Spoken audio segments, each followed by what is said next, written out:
Assalamualaikum warahmatullahi wabarakatuh. Saya Indah Airunisa, mahasiswi semester 6 Universitas Pancasakti, program studi pendidikan anak usia dini, untuk memenuhi tugas mata kuliah statistika dasar dengan dosen pengampu Bapak Tommy Eka Miharja MPD.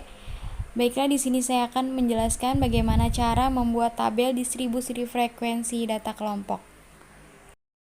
Sebelum memulai membuat tabel distribusi frekuensi data kelompok, saya akan menjelaskan beberapa langkah-langkah membuat tabel distribusi frekuensi. 1. Mengurutkan angka-angka atau data yang telah diberikan dari yang terkecil hingga terbesar. 2. Setelah selesai diurutkan, langkah selanjutnya adalah mencari banyak kelas dengan rumus K sama dengan 1 ditambah 3,3 ditambah log N. 3. Setelah selesai mencari banyak kelas, selanjutnya adalah mencari interval atau panjang kelas dengan rumus I sama dengan jangkauan dibagi banyak kelas. 4. Setelah itu, masukkan nilai dan frekuensinya. Let's we try. Mari kita coba membuat tabel distribusi frekuensi data kelompok. Di sini saya sudah mengurutkan dari angka terkecil hingga angka terbesar. Selanjutnya adalah kita akan mencari banyak kelas. Di sini saya sudah menuliskan rumusnya. Rumusnya adalah K sama dengan 1 ditambah 3,3 ditambah log N. Nah, kita masukkan angka 1 ditambah 3,3 ditambah log 32. Apa sih N itu? N itu adalah banyak data atau angka. Di sini saya mempunyai 32 data atau angka, jadi saya masukkan rumusnya 1 ditambah 3,3 ditambah log 32. Setelah ketemu N-nya, kita masukkan lagi 1 ditambah 3,3 ditambah log 32 berapa? Log 32 itu 1,50514. Sekian. Kita rumuskan ke bawahnya 1 ditambah 3,3 dikali 1,50514, yaitu hasilnya 4,96699. 1 ditambah 4,96699 yaitu 5,96699.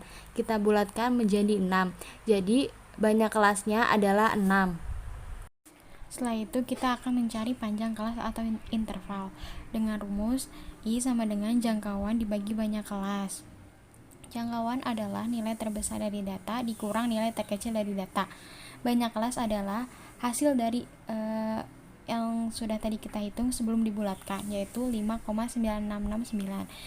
Jadi 95 dikurang 60 yaitu 35 dibagi 5,9669 yaitu 5,8656 dibulatkan menjadi 6.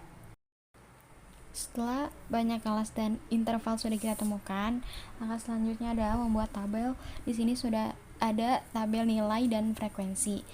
Tabel nilai terdiri dari 6 kotak, didapatkan dari banyak kelas yang tadi sudah kita hitung. Baik, kotak pertama kita isi dengan angka terkecil yaitu 60. Perlu diingat tadi interval yang sudah kita hitung yaitu 6, jadi kita hitung dari data 60, 61, 62, 63, 64, 65. Berarti kotak pertama diisi dengan angka 60 sampai dengan 65.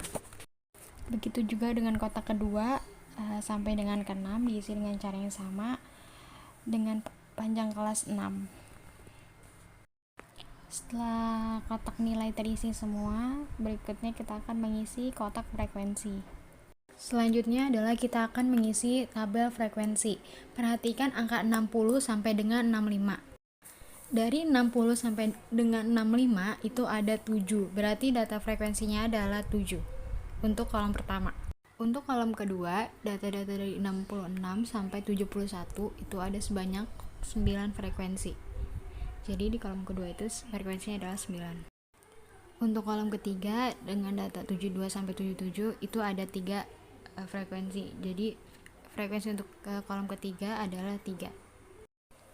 Untuk kolom keempat dengan data 78 sampai 83 itu ada 7 untuk frekuensinya. Untuk kolom kelima dengan data 84 sampai 89 data frekuensinya hanya ada 1. Untuk kolom ke-6 dengan data 90 sampai dengan 95 data frekuensinya ada 5. Jadi total seluruh data frekuensi yaitu ada 32. Demikian pemaparan saya tentang bagaimana cara membuat tabel distribusi frekuensi data kelompok. Semoga bermanfaat. Lebih kurangnya mohon maaf. Wabillahi taufiq wal hidayah. Wassalamualaikum warahmatullahi wabarakatuh.